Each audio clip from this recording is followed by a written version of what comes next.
Hi guys, I'm so glad you came back for part 2 of our lesson this week for math. I'm so excited. I just had to do it again, but with different numbers. So we're still on page 54, and I still want you to participate with me. All right? I got my marker ready, got my board ready. Let's do it. First way, place value way. Alrighty, on page 54, this is our second example problem. 269 plus 658 using place value. So now we need to break these into our expanded forms. Let's start off with 269. What is the value of 2 here? 200. That's more like I heard you all the way from over here at my house. I heard you.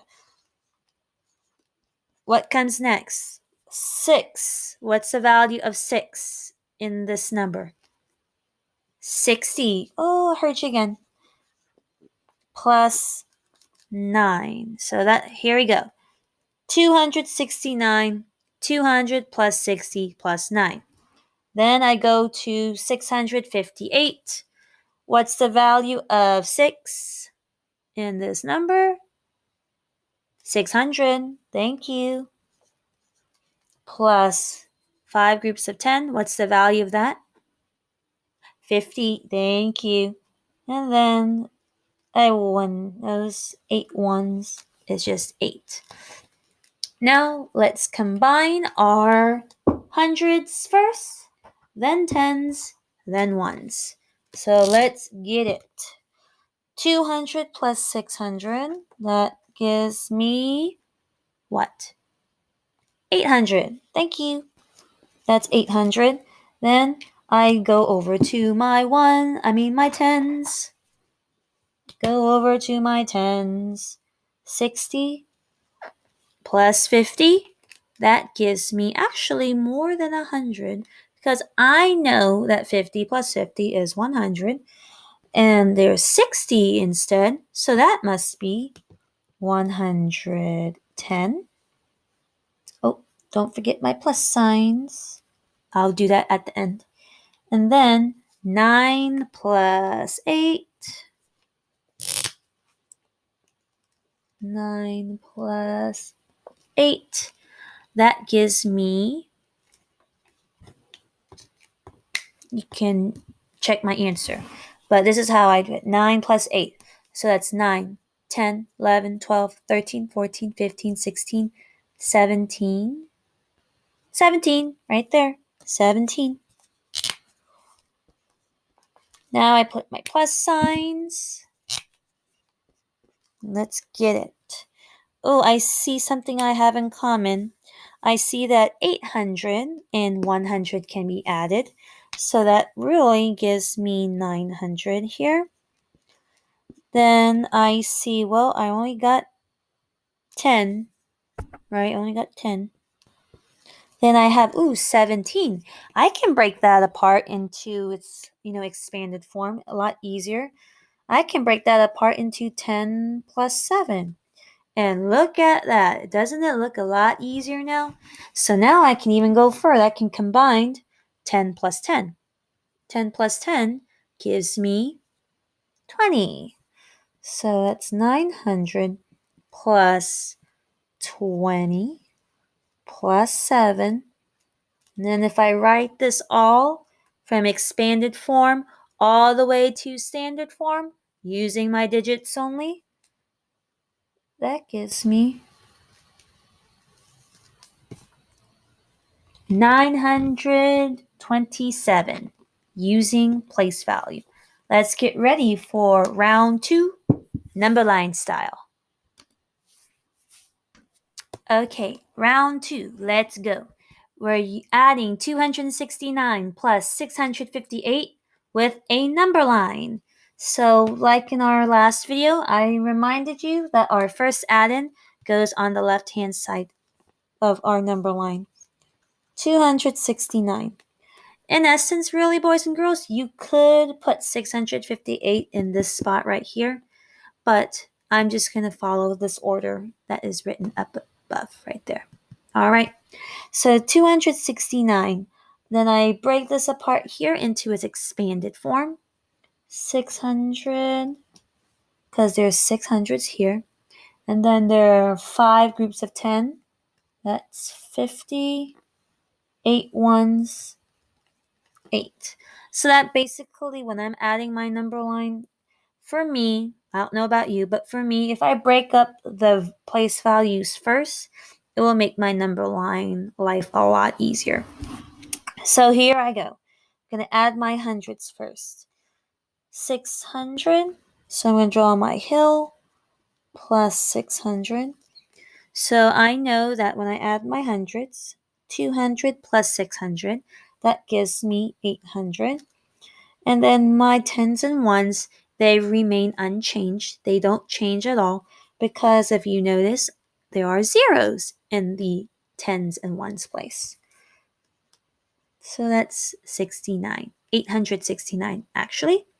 And then I go over to my tens place and I look, I got 6 tens here, 5 tens. I know that if I add 4 tens, it'll bump up to a new 100. So what I'm going to do here, I'm going to add 40 first, and then I'm going to add 10 next. Right?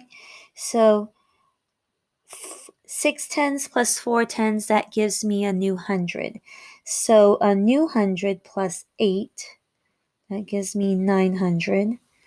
0 is blank. I mean, not blank, but 0, because there are no tens. Whenever you have a number whenever you don't have any tens or ones or hundreds in the number, don't leave it blank. Put a 0 because that represents there are 0 in that place value. And then our 9 is a 9 because 0 ones plus 9 ones still gives you 9. Now I can add my other 10. That makes it a little bit easier. So 900 stay the same because we're adding by tens now.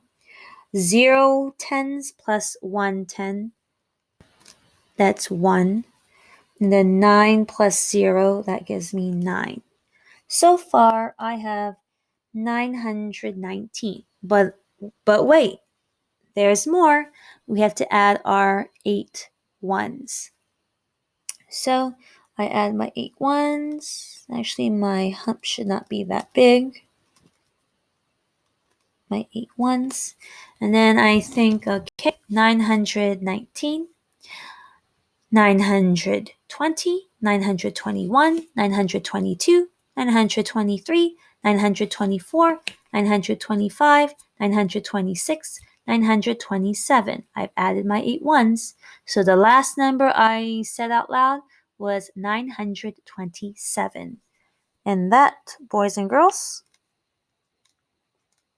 is our sum using, check, the number line strategy. Let's get ready for our third round, last round, adding with algorithms. Alrighty, boys and girls, this is our last round, third round, algorithm round. So this is the vertical addition, like so. Remember, line up your hundreds nice and straight, line up your tens, line up your ones. Let's get started. So let's do our ones place. All right, 9 plus 8, 9 plus 8, 9, 10, 11, 12, 13, 14, 15, 16, 17. So remember, 17 is enough to make a 10. We only need 10 actually. So let me raise this up for you. So I put a 7 right here. And then remember, if we're regrouping, boys and girls, if we're regrouping, we need to make sure that we need to represent that brand new 10 at the top. Notice I'm circling it, making it nice and bold for you to see. Then I add 1 plus 6 plus 5. 1, that's basically 10 plus 60. 1 plus 6 is 7. And then 7 plus 5. 7 plus 5 gives me 12. It gives me 12. Oh my goodness, it gives me 12. So that means, boys and girls, you get to regroup again. Regrouping again, double regrouping, double the fun. So instead of putting 12, I'm going to put a 2 here. My wonky 2. 2 right there. And then, since we regrouped 10 tens to make a new 100, I need to write that down because we are now adding an additional 100. 1 plus 2 plus 6. 100 plus 200 plus 600. So what is 100 plus 200? That's 300. 300. Not too bad. Then 300 plus 600. 4, 5, 6, 7, 8, 9. So our hundreds place is 9. I only create the new place value right here when I have a sum 10 or more. All right, that's the big key. So our sum is 927. You've learned 3 ways to add. Now you have to make a decision which way works best for you. If you're really good at place value and you always get it right using that strategy, do it that way. If you are really good at number lines, do it that way. If you really are digging the algorithm style, do it that way. Pick the way that you are going to do the best. I am not going to tell you which way you should learn it. I am not going to tell you which way is best for you. You should know which way is best for your brain. So when you do your math homework, you get to decide, because it's your choice, the math way that works best for you.